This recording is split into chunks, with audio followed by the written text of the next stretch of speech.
He's not quite ready.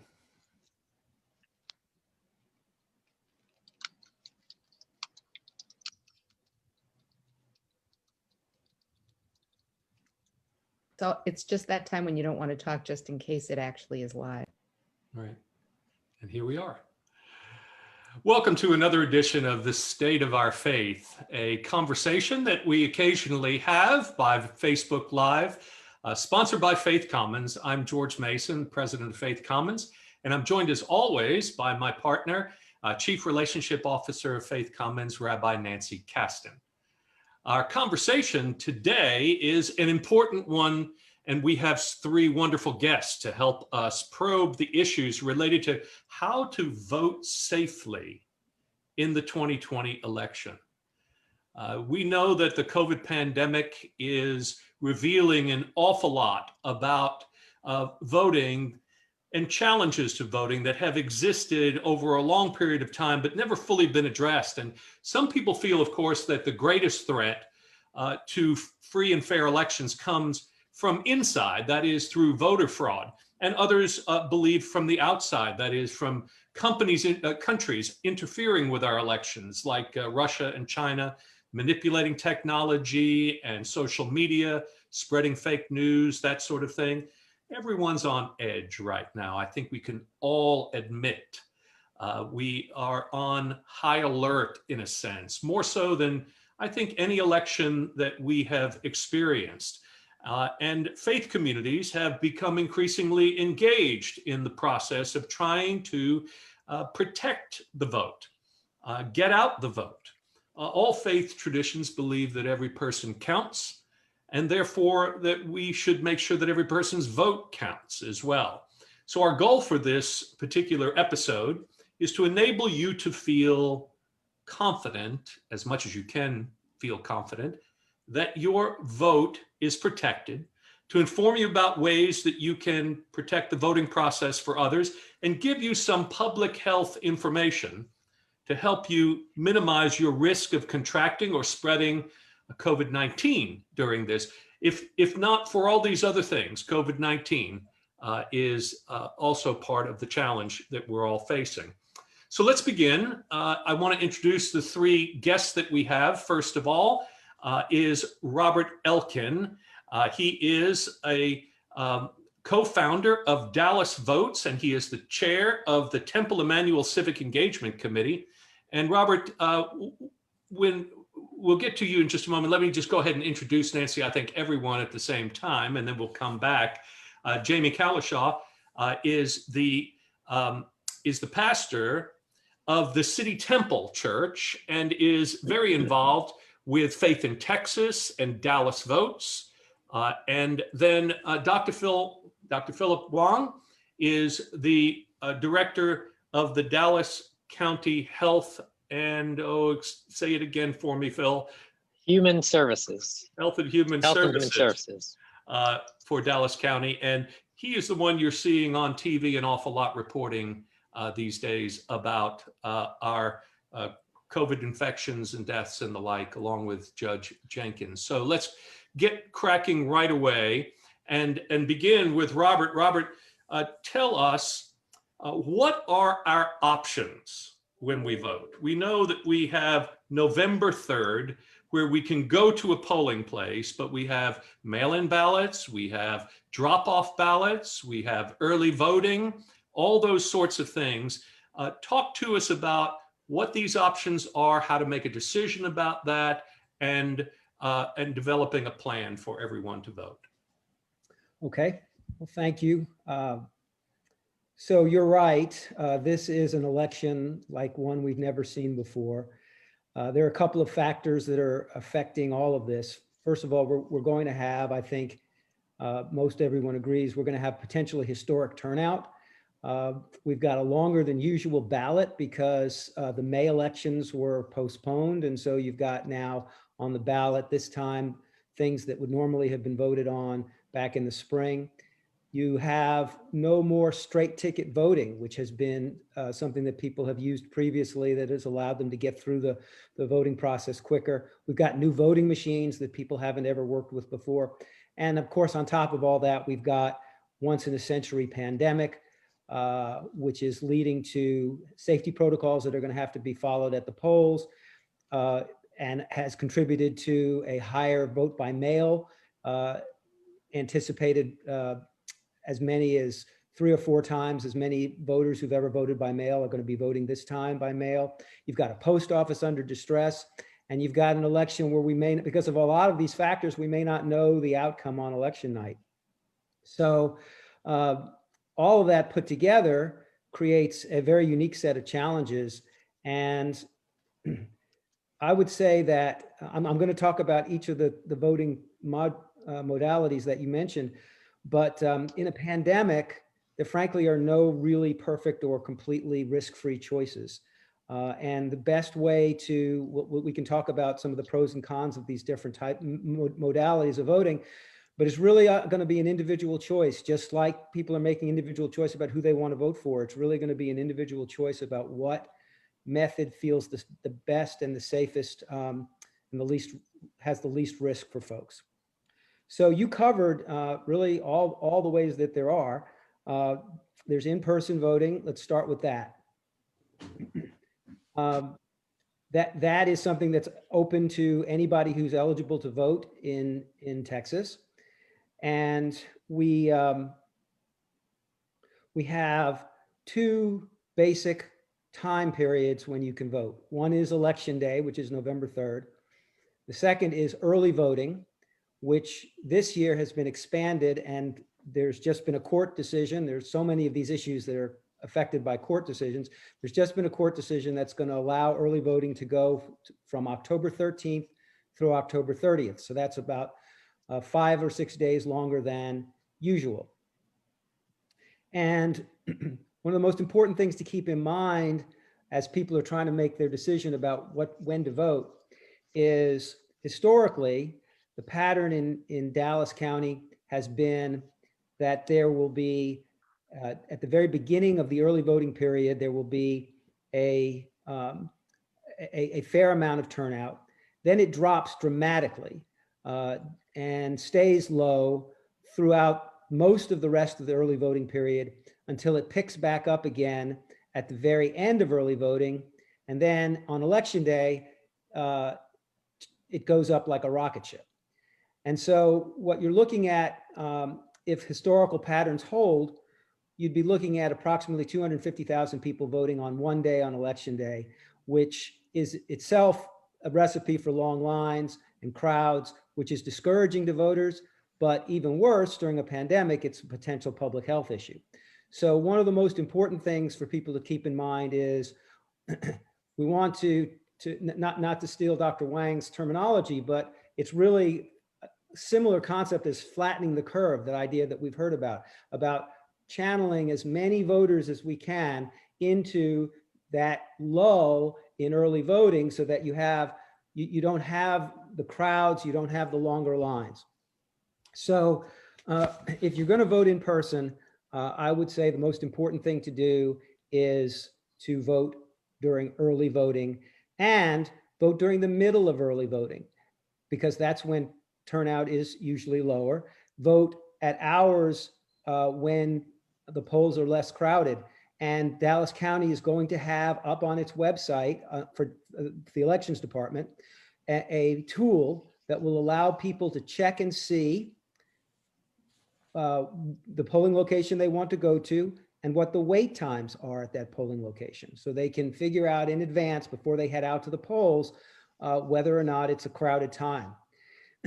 So the other thing I would recommend to people to do, because we have the issue of the longer ballot and new voting machines, which could take more time, I would strongly recommend to folks that they print out in advance a sample ballot, which they can get at Legal Women Voters. Is a great resource for that. It's at vote411.org. You can put in your zip code and you can get a sample ballot, and you can mark it in advance so that you know exactly what you're going to do. And you can actually bring that piece of paper with you into the polling place and take it up to the voting booth so you can go faster, and you know you're not having to consider who you're voting for each item. Let's put that website in the comments right now, as a matter of fact, and we'll take care of that, Robert. But just Okay. wanted to make sure that people know that they can access that easily. Good, thank you.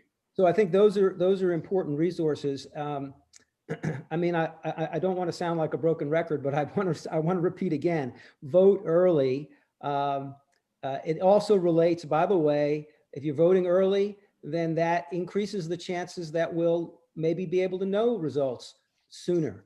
So, and that's important for keeping everybody calm as we roll through this election season. Texas is historically a place where it's difficult to vote.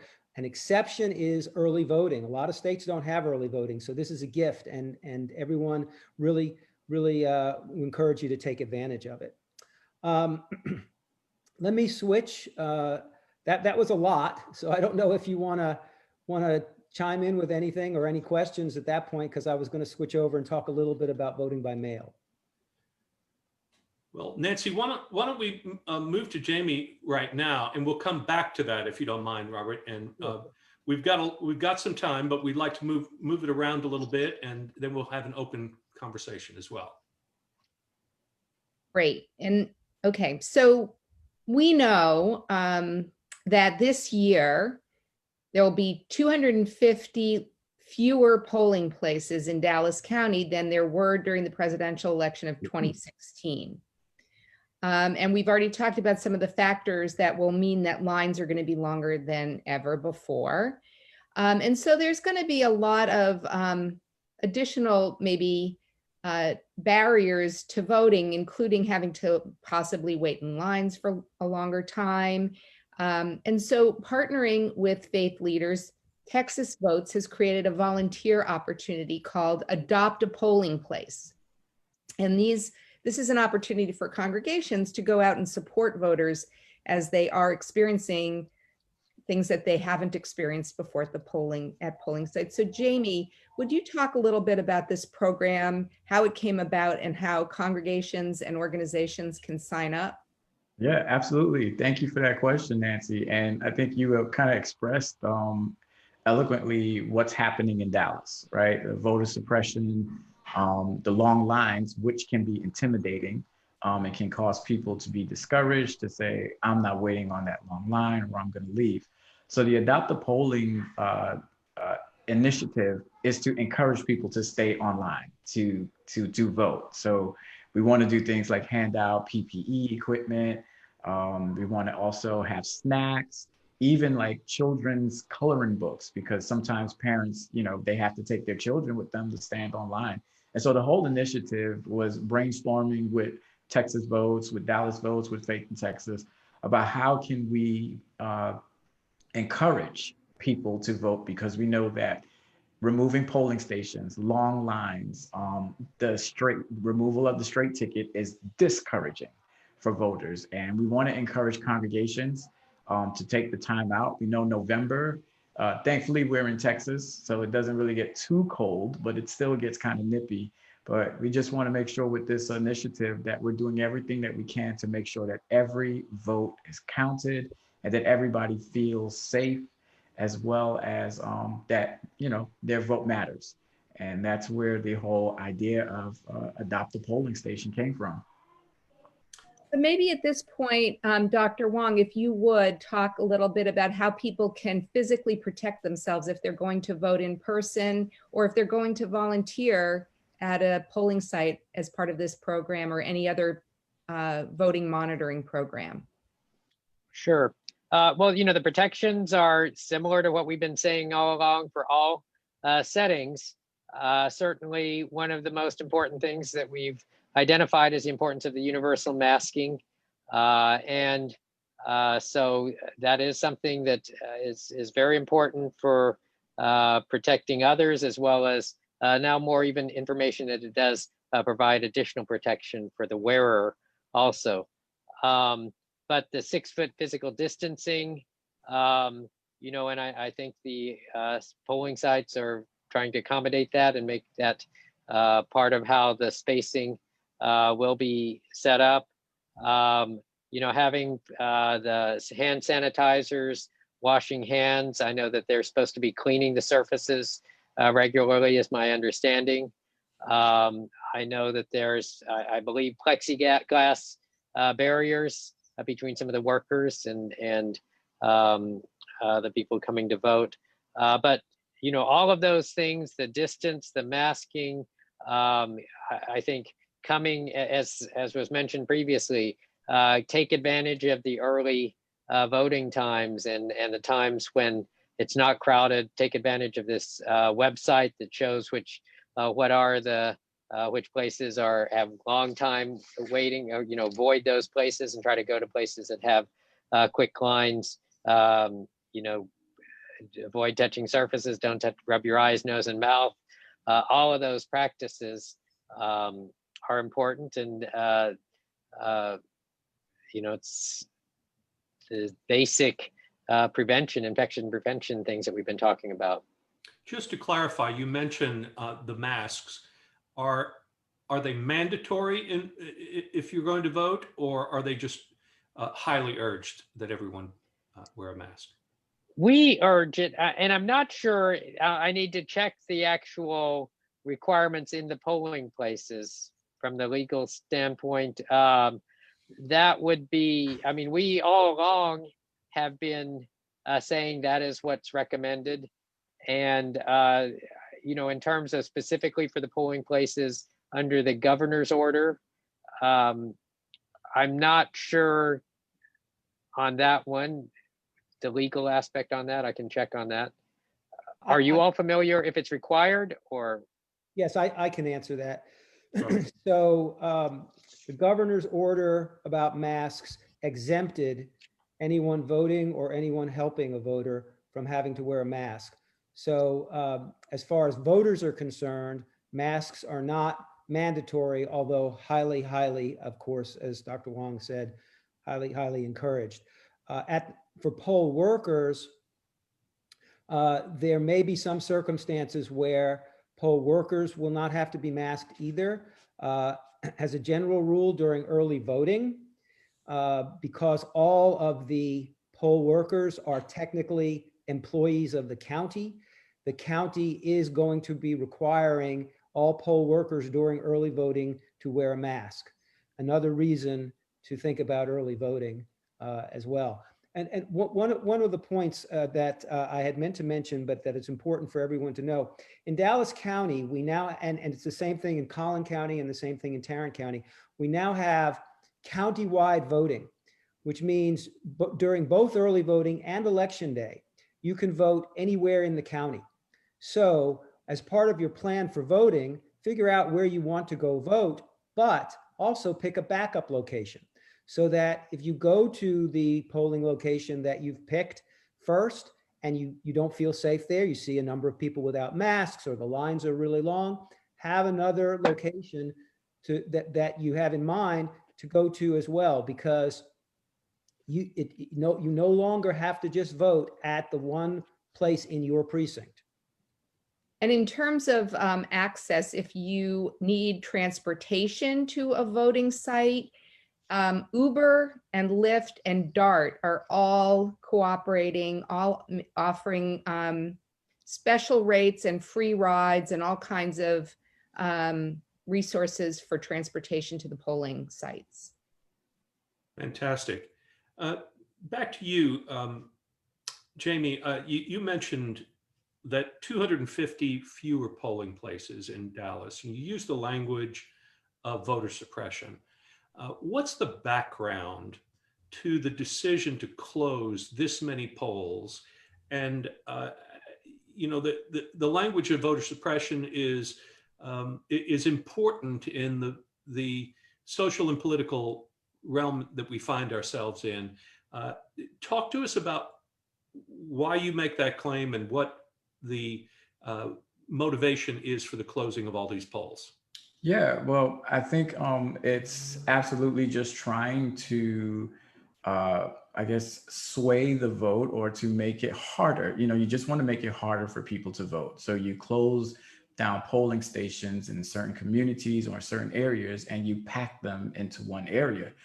That right there sends a message to voters that it makes it difficult. And I'm going to even talk about, I'm going to use myself as an example, who has two daughters that are, 9 and 8 years old, and my wife. And in November, we have to go stand on a line. The kids get hungry, they get tired.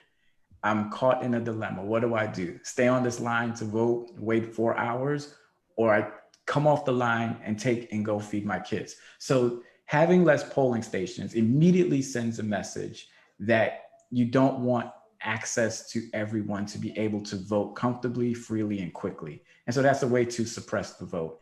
And then also I use those intimidation as well, because a long line can send signals to you to say, I can't do this, especially if I don't have the day off, where I can't go early in the morning, or I don't have the convenience of driving a mile away or walking a mile away to go vote. We heard also, and I don't want to prolong this, but what Governor Abbott just did with the drop off the mail-in ballots, that there's only one central location to do that. Some people are going to have to drive 30 or 40 miles just to drop off their mail-in ballot in order to vote. So these are all bully tactics to try to sway and to discourage people from voting.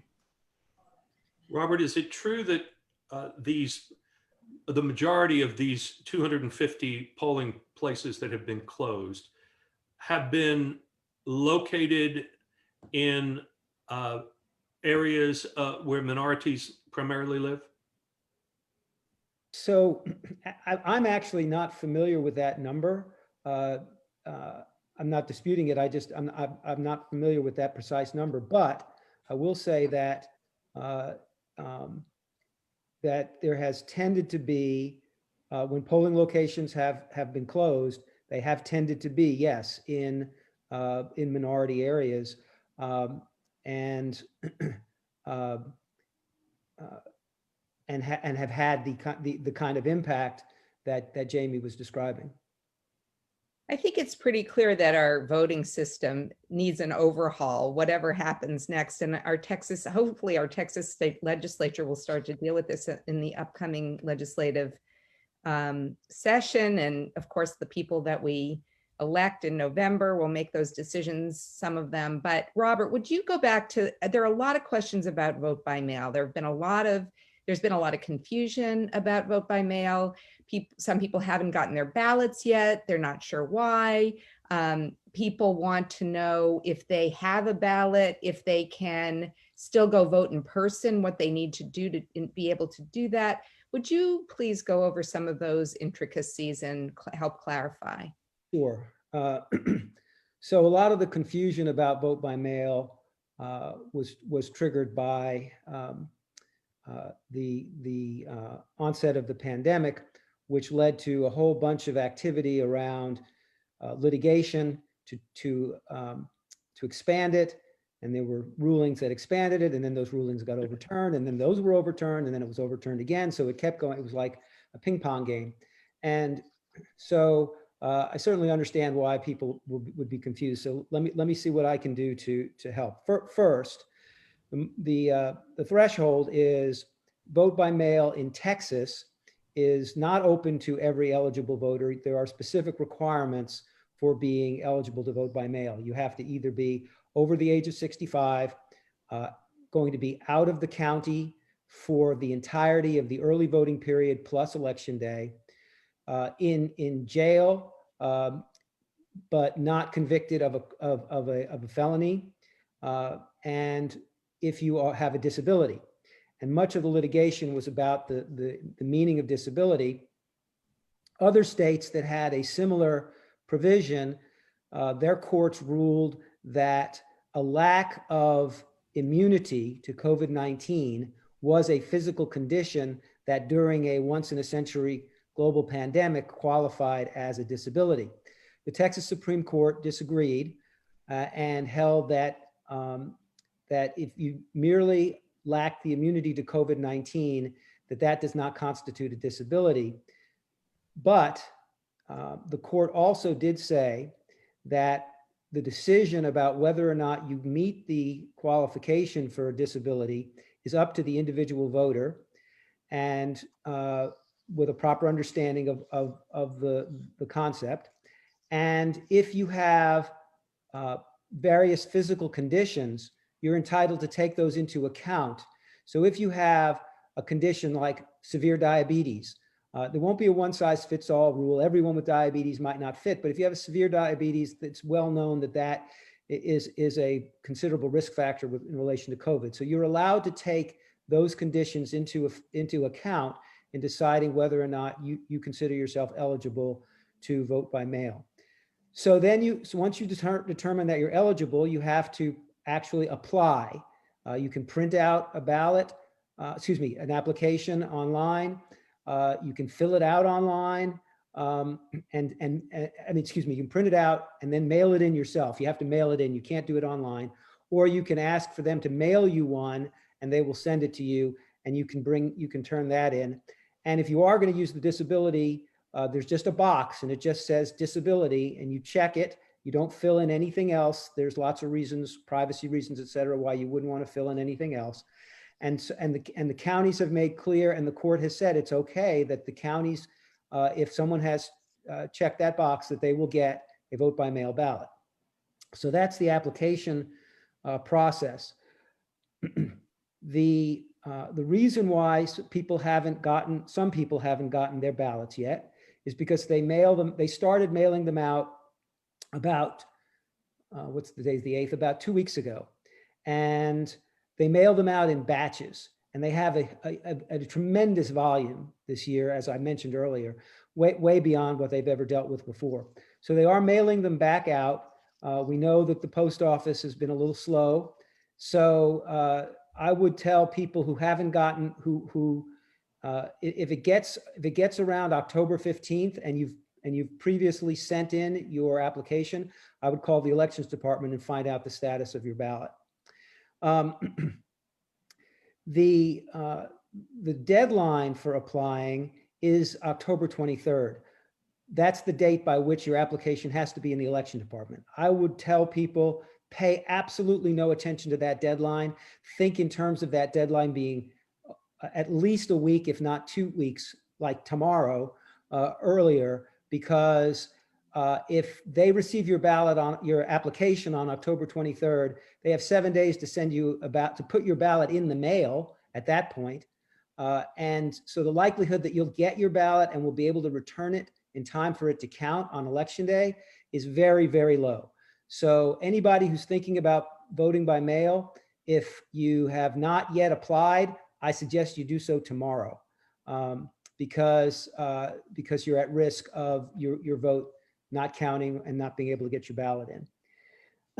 The next thing you've got to pay attention to is there are a series of instructions. You have to follow the instructions very carefully once you get your ballot to complete your ballot.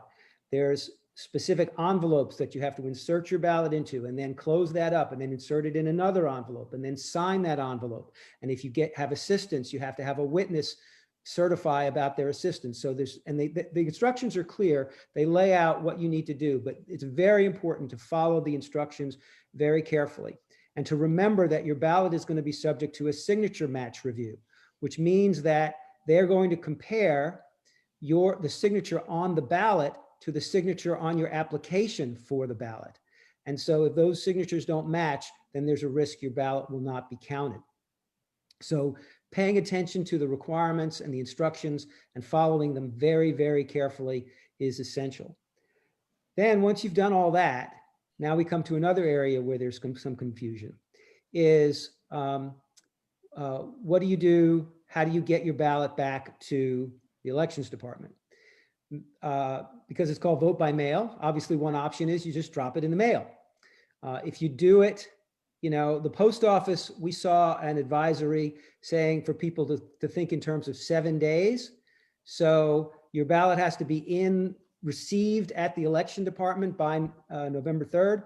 So put it in the mail at least 7 days. I would recommend as soon as you get your ballot, fill it out and send it off. Don't wait at all for this. Again, it's just like with early voting, do everything early during this election. If you don't want to stick it in the mail, you have two other options. Option one is you can get a courier like Federal Express. You can drop it off at a FedEx office, or you can have them come to your house and pick it up. There's a specific receipt they have to give you so that you have proof that you of a chain of custody that you personally handed your ballot to the courier, but that costs money. And so that's not an option that's going to be attractive to a lot of people, but it is an option that is available. And the third option is you are allowed to drop your ballot off in person. In order to do that, you have to go to the early voting clerk's office, which is at 1520 Round Table Drive down on Stemmons. You can stay in your car. They will come out to your car. You need to show ID, just as you need to show when you're voting in person. And then they will take your ballot from you. Only you can drop off your ballot. You cannot drop off anybody else's ballot, and someone else can't drop off your ballot. So as was mentioned, that is the only place in Dallas County where you can drop your ballot off in person. There was a ruling by Governor Abbott that said counties can only have one drop-off location. Unfortunately, even if that ruling is overturned, and it's now the subject of litigation, in Dallas County, there will only be one place to drop off the ballot. It's a complicated story, not worth going into, but it comes from the way that Dallas has structured its elections department under the elections code. If your elections department is structured a certain way, you can only have the ballots dropped off at one location, at the early voting clerk's office. In other counties, they have set up their elections departments so that there are multiple early voting clerk locations, and Dallas County did not have that. So even if that law change, that ruling by Governor Abbott changes, Dallas County won't change. It will still be 1520 Round Table Drive. Robert, my understanding is that if a person has received a ballot by mail, but would like to vote in person instead, that they may do that. They just need to bring their mail-in ballot either to the elections office ahead of voting or bring it to the polling place. Is that correct? Almost. So if you've received your mail-in ballot and you've changed your mind, make your decision when you get that ballot out of your mailbox, and do not open it. If you think that you're going to go to if you think you want to change your mind and go vote in person, don't open it. Take it with you to your polling location, not to the elections department. So this is where people get confused. If you want to drop if you filled out your mail-in ballot and you want to drop it off in person, you have to go down to the elections department. If you have not filled out your mail-in ballot and don't want to use it and want to vote in person, you have to go to the polling location, not the elections department. So you have to build in time for that as well, because that will take extra time. Correct. The procedure is you have to bring your ballot with you, and they need to call down to the elections department to confirm, and then they need to change in the electronic voter file. They have to change that you are turning in your ballot. And then at that time, they will allow you to vote in person, and you are entitled to vote a regular ballot, not a provisional ballot. Dallas County, unfortunately, has a track record of taking way longer than other counties do. It's been an issue of staffing to handle this particular issue. And we're told that they are going to beef up the staffing, hopefully. So hopefully Dallas County's time period for somebody who's changed their mind and wants to drop off their ballot at a polling location, and then their unopened ballot, and then vote in person, hopefully that will be faster. Dr. Wong, I'm curious at the county level what the conversation has been. I mean, it seems that from a physical risk standpoint, vote by mail would be a much better option. Is that something that the county feels that they want to encourage? I mean, and I think in some ways that the issues with the post office, yes, you have to leave yourself enough time, but the post office is doing a pretty good job right now, and seems to have worked out most of the issues that were plaguing it a few weeks ago. So what would you say in terms of the public health element about vote by mail and your role in the county, vote by mail versus in-person voting? Sure. I mean, if it sounds like, if they qualify and can take advantage of that, then by all means do that. Or again, the alternatives with the other voting, early voting at the times when it's not crowded are, the things to be more protective from a COVID-19 standpoint and infection control. But yeah, the county is certainly supporting and the use of the mail-in ballots and early voting.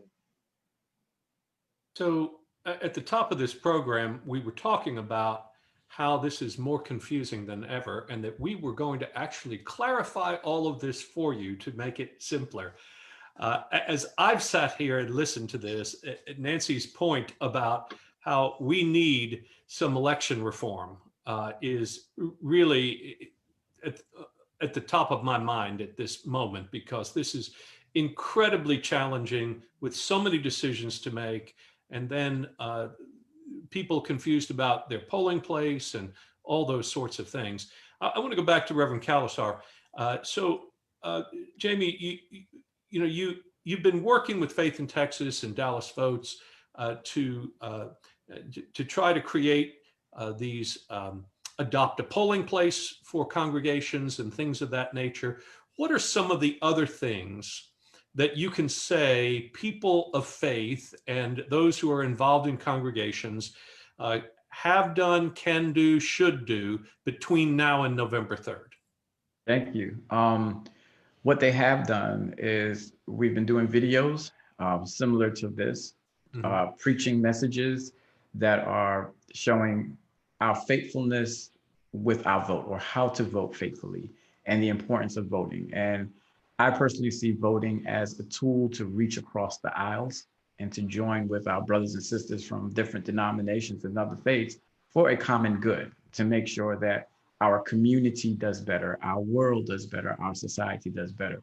So those are some things that have been happening, especially with the Dallas Black clergy. They have a campaign called Vote First, and all of the preachers in there are preaching weekly about voting, about registration, and things of that nature. What we're doing in the future is trying to put as much effort into this initiative to adopt the polling site, and for every reason that's been expressed on this Zoom conference call right now. As you stated, we do need reform. I think the pandemic, on top of everything that's happening, and then as well as the narratives that have been put out there in regards to the U.S. Postal Service. It's interesting how the Postal Service is good enough to mail stimulus checks, Social Security checks. It's fine for all of that. But as soon as voting came up, the Postal Service is in shambles. It can't handle it. And, these narratives seep into people's brains. And so what we want to do is continue to reverse the narrative and show that we care, and show that we can be there for each other by helping and showing that if we vote faithfully, we can do what God wants for us to do and what he expects of us to do. Nancy, we talk about Faith Commons being a place where we gather people of different points of view and of different religious traditions and the like in order to pursue the common good. We are also, while we're promoting voting in this case, we're trying to walk the line of church-state separation, of real respect and religious liberty, and those sorts of things. What are some of the guidelines you would say to people when you go to your congregation and urge them to vote, when you get involved in this process? There are some sort of self-restraining guidelines that we might have in order to maintain the common good, wouldn't you say? Do you have some things you would Absolutely. offer? Absolutely. And I think that we keep in mind that all of our traditions have grown up out of societies and have and our faiths are political, right? Politics is part of what we do, advocacy, right? Mhm. Our scriptural traditions are all about advocacy and ways to put our values into our societies in meaningful ways. But political is not the same as partisan. And the work that we're doing through Faith in Texas, the work that we do at Faith Commons, the work that Faith Forward Dallas is doing, this is not partisan work. We want everyone to have access to the polling place. We want everyone to be able to register to vote. We want everyone to feel that they can vote safely with the equipment that they need to be safe. If they're not safe going to a polling place, they should be able to have a ballot by mail so that they can vote from their home and they don't have to expose themselves. That has nothing to do with partisanship. That's about politics, yes, but partisanship, it is not partisanship. And, I think that we try to show that Robert's representing the law here. Dr. Wong is representing the best medical advice that we can get. We need to use the tools that we've been given by the grace of God for our intellect and knowledge, the knowledge that we have obtained through these fields of knowledge to inform how and where and why we put our faith values into the common square, into politics, into our government, into society. And so we keep in mind that in this country that was founded by people of faith, people have fought and died for the right to vote. And our obligation to vote in this election goes far beyond what we want to get out of the election for ourselves. This is about honoring, respecting, and upholding the values of our forebears who really did fight for this right.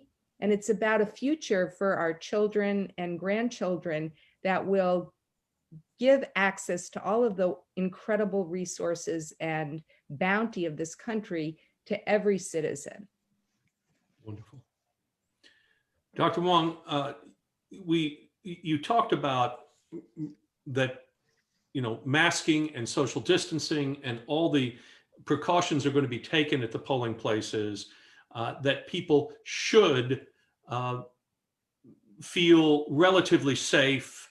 Obviously, we're all concerned perhaps that with a great passion right now around this election and people wanting to vote, when you're talking at the county level, and the county is responsible for elections as well as public health, are you hearing and expecting that COVID-19 is going to depress the vote because of its presence, or do you have a sense that people are going to be voting in large numbers notwithstanding? My sense is that people will still be voting in large numbers, notwithstanding, given the options that are being presented. I think, and I think your efforts to help convey the options, and that the safety or the efforts that are going into this to try to make it a safe experience, and again, providing various options for people to do that is certainly helpful, very important for this. But I don't get a sense that it's going to be suppressing. Okay. Very Are good. there any other public health concerns that you think about, maybe not COVID related, as the election approaches? Is there anything else on your radar? Well, we're encouraging people to get their flu shots before here, but it's really these basic principles. We know how it's spread, and more distance is better than less distance. Wearing the mask, cleaning, washing your hands, just trying to keep that distance from people and away from the droplets. Um, uh, but I think really, taking advantage of the early voting and not going at the crowded times, and don't put it off till election day. I've personally done that, and it is such a huge difference in the experience and the time. And all of the advice that you've given tonight are so important. Everything, from pre-printing the ballot, so you minimize the time that you have to spend in there as you're doing the voting. They also did a recommendation: bring your own black pen if you, if that's required. But all these things are just to prevent, possible exposure and make the experience as safe as it can be. Robert, if I could go summarize again what you said would be ideal for the majority of people. Now, I'm not talking about there are those who are going to opt out and do the mail-in voting. They'll drop it off. They'll, there are different ways that people might find alternatives to this. But if I understand what you're suggesting, it is that people go, first of all, to a website, and vote411.org would be a place you could go to print out a ballot. Is that correct?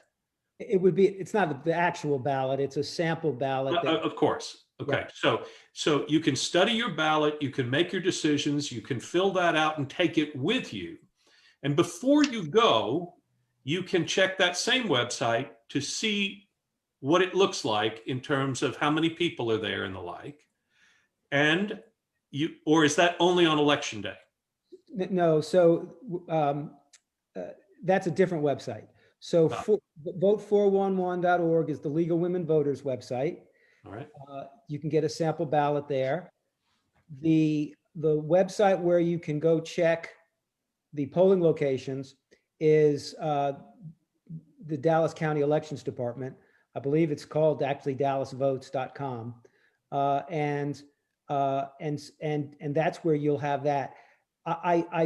I believe that the elections department may have I'd have to check this, that may have a feature where you can also do a sample ballot, but I know for sure that you can get your sample ballot at vote411.org, and the website where you would check is the Dallas County Elections Department. All right, very good. And then just to reinforce, early voting begins when? October 13th. October 13th, which is next Tuesday. Correct. Next Tuesday, and goes through the 30th of October. Correct. And what we're recommending is that people wait about 2 or 3 days after early voting starts, and that they go 2 or 3 days before it ends.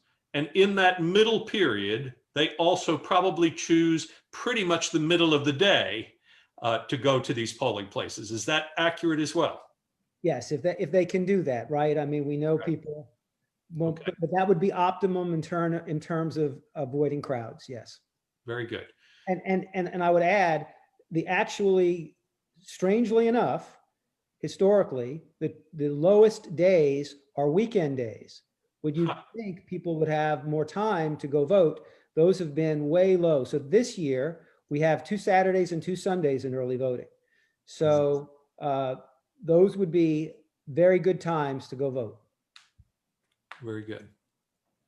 Nancy, I'd like to talk about what happens when election day comes and goes. We have a country divided. I think we all know that relatively half of this country is going to be happy and half of it is going to be disappointed. And I'd like to ask you and Jamie both this question.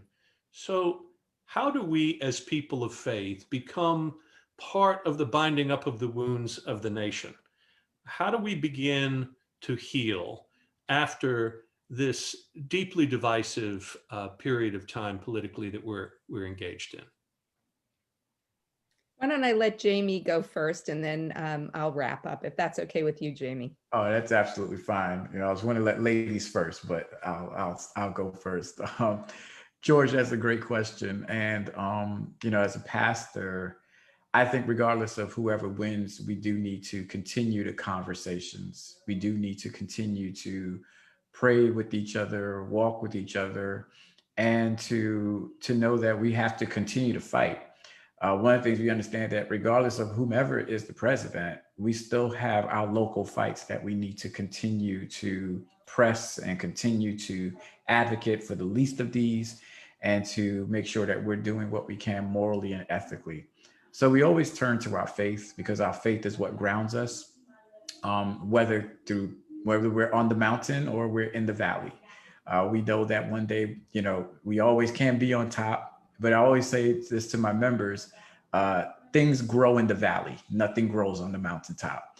So no matter what the valley situations that we are in, we have to use these as opportunities to grow and to continue to fight for the greater community. As Nancy stated earlier, that we're voting not just for ourselves, we're voting for our children, for those that have had the right to vote taken away from them, because we all believe in a greater and a better society. And we are better when we're helping each other, not when we're helping ourselves. So in a nutshell, we have to keep climbing, keep walking, keep talking, and keep pressing on.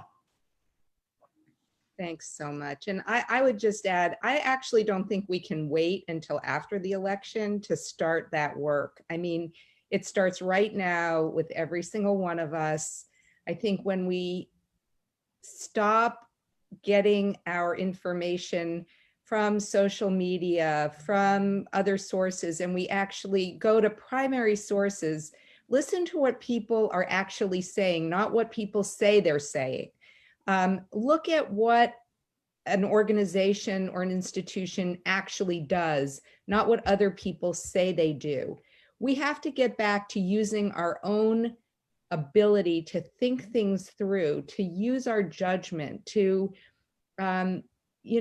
we can't outsource our brains. I mean, this is what we were created to do as human beings created in God's image. And we have to also develop our ability to wait, to be patient, not to overreact and respond immediately to things. And especially in terms of the election, we're not the only state in the union. I know Texans like to think we are, but there are other states that are going to have a lot more ballots by mail.